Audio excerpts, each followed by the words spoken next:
this video is about further theories having to do with how we see ourselves.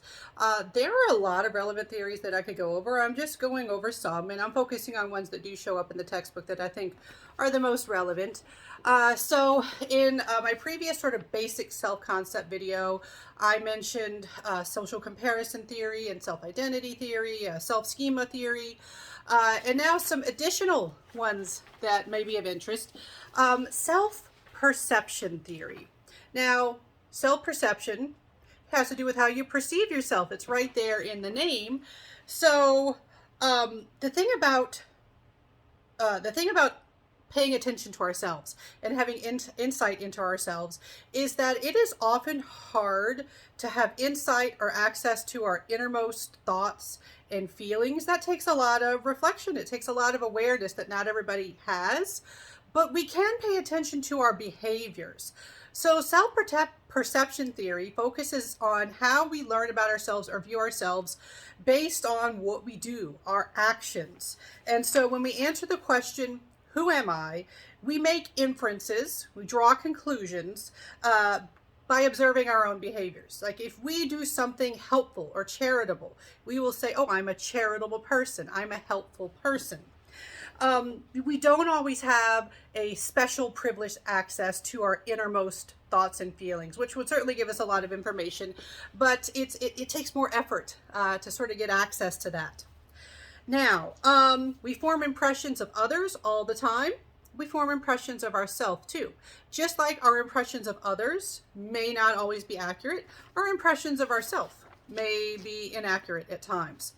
Now, another relevant theory that this kind of leads us right into is self-discrepancy theory. Now, a discrepancy is when you have a mismatch of some sort. So where is the mismatch?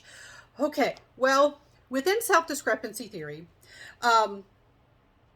we have this idea that we have sort of three distinct views of ourselves. You have your actual self, your ideal self, and what we call your ought self, like I ought to be, ought self. And so the actual self is who you think you are currently, including your strengths and weakness in sort of a realistic manner. Just if you're like, hey, honestly, realistically, this is who I am. Your ideal self is who you strive to be, the type of person you would like to be. You know, if you want to improve, what would you improve to be?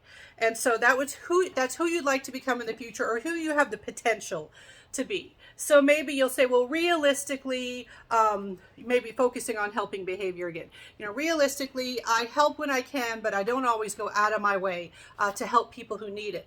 You might have an ideal self who makes more sacrifices, who goes out of their way, who endures more suffering on their end so that other people may benefit. That could be part of your ideal self. It could also have something to do with, like, maybe you're trying to change your appearance, get in shape, lose weight or something like that. Losing weight it's a really complicated area that I could teach a whole class on, but using the nice simple example of if you're just focusing on body image, you might say, well, realistically, I'm a little bit overweight. My ideal self is much thinner. You know, that would be an example. And that's an example where you have a discrepancy, a mismatch between your actual self and your ideal self. Now, what's your ought self? That's what you think other people expect of you. That's if you are not living up to your ought self, it's like you're letting other people down. To use weight as an example, I don't know if you noticed, I'm not skinny, and I'm relatively okay with. I have a hair stuck to my face again. How does this always happen when I'm recording? It tickles. All right. So other than rampant hair, all right, I'm overweight. All right. If I was going to focus on an ought self, where I know that other people, or I might not know, I might think that other people expect me to be thin, or that they at least they expect me to be below a certain level. You know, they don't expect me to be overweight. And so when I go somewhere, I might have this perception that people are looking at me like, oh, what a wasted opportunity. And please, folks, I'm not fishing for compliments. This is an example. I'm okay with my weight. Please, I'm not fishing for any kind of compliments. And if you leave comments saying, yes, you are fat, Yeah, block. Okay, whatever. So your ought self is you feel like other people expect certain things of you, and this has to do with whether or not you're meeting those expectations. All right, so where's the discrepancy come in? It's not necessarily good for your self-concept and your self-esteem when you have a mismatch between any one of these selves. The thing is, these are all determined by the person. So sometimes improving your self-esteem or improving your self-concept, sometimes that involves adjusting the ideal self to make it something that's actually achievable, or loosening up on that ought self a bit, letting go of those pressures that you might put on yourself. All right, so if your actual self and your ideal self, if your actual self and your ideal self have a mismatch or a discrepancy, this leads to dejection related emotions. What would that include?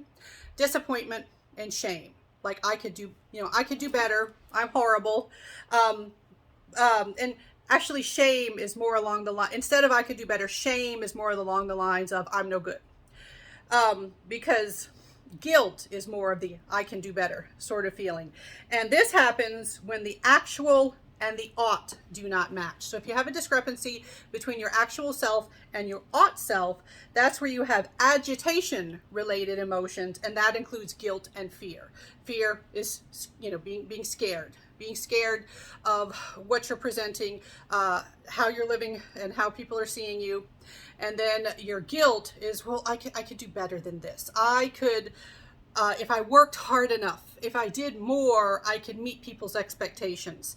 And again, the way to adjust these things is sometimes to adjust that ideal self or that ought self. Sometimes it's not changing the actual self. But no matter where the change might come, if you do have a mismatch between these, you get negative emotions. Basically, it's not healthy to have too much of a mismatch between the actual and the ideal, or the actual and the ought.